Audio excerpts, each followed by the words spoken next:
All right, so we got the go ahead. We're gonna start the rest of the insulation. I'm just gonna start on the walls to get the stuff off the floor, and then we'll do the ceiling. Before we that, we got to do our vents to make our airflow, not be restricted. And first, before we put these bats in, we're using fiberglass bats. Our protrusions here, little holes. That's gonna break our air seal of our zip system. So we're gonna spray foam that and any other protrusion just like that before we go forward and cover that up.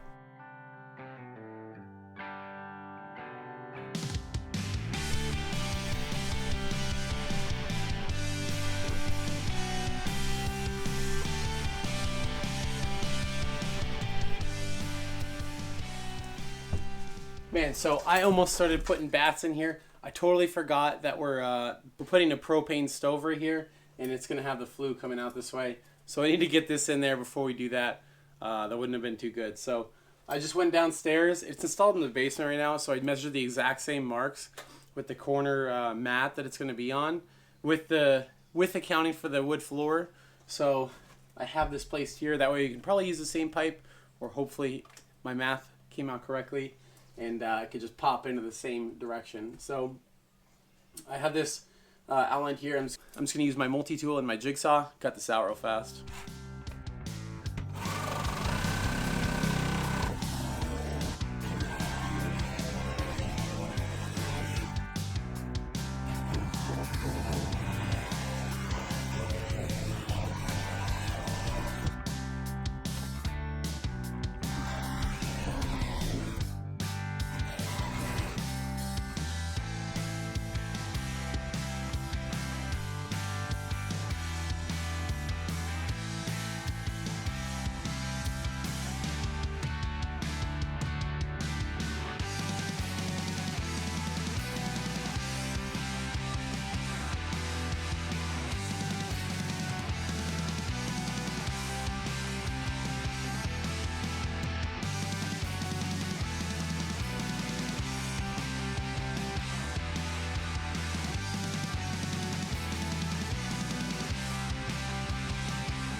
I got this ceiling stuff moved over here. I just got to finish up that door.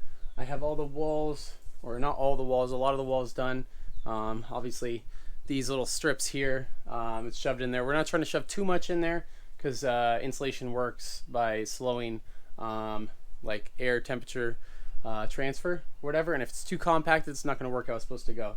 So we have that, and I'm not really worried about this. I have the paper on here, and with the zip barrier, I don't really think it's necessary, but we got it anyway. I'm just stapling it up. I'm gonna move this stuff over here. I still have to spray the windows. I'm spraying it with the window spray foam. And then I just got a protrusion done for our vinyl siding, and then so it's like the vented bathroom vent out there. And then to a 4-inch pipe in here, I got this clamped, and I have it taped so it doesn't slip off. You don't want that to happen. I gave it a little bit of extra room because the ceiling insulation, and then it's clamped and taped here also.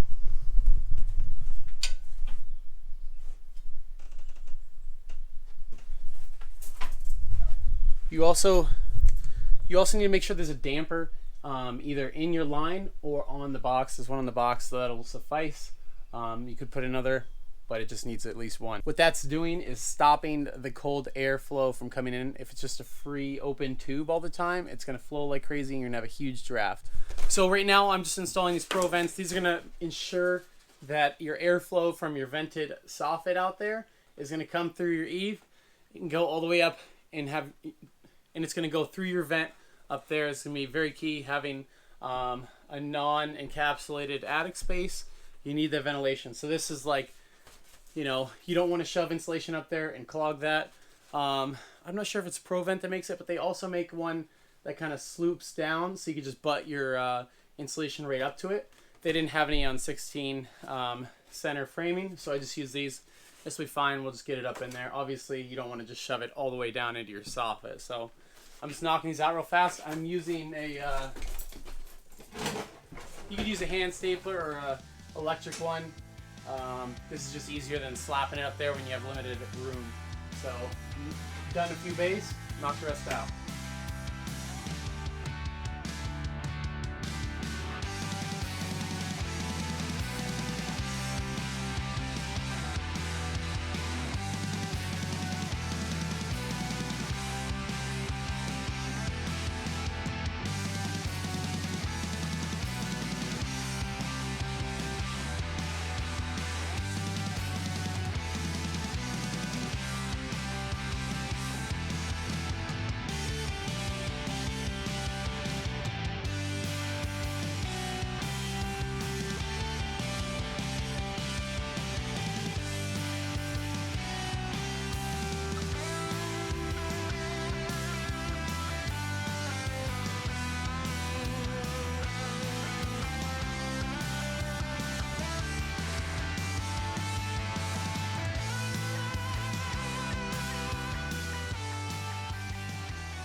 So obviously this is a vented roof.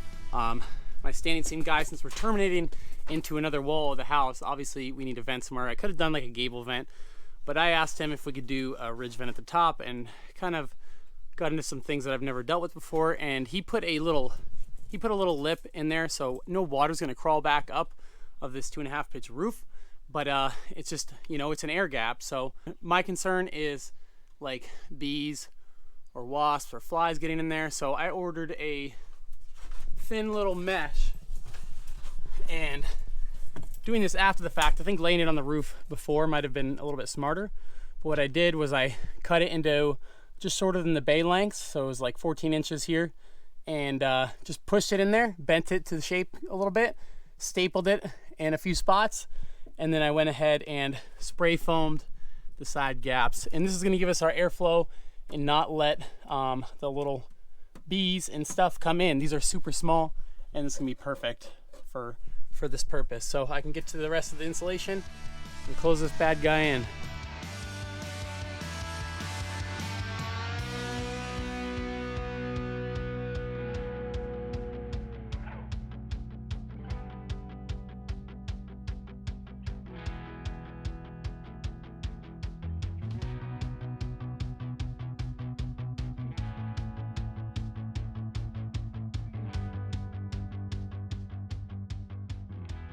All right, the plastic is all up. We have our 3 protrusions for the ceiling fan, bathroom fan, and the box for the shower light. The recessed lighting is just gonna sit in there. He has his marks on the floor, and he's gonna come back and he's just gonna drill up there, and it'll be perfect. And he'll just dig in there to find the wires. So we're starting over in this corner. It's our clear corner, I'd call it. And we'll start with a full 8-foot piece, and then we'll just stagger it a 4-foot piece or whatever, and then continue down.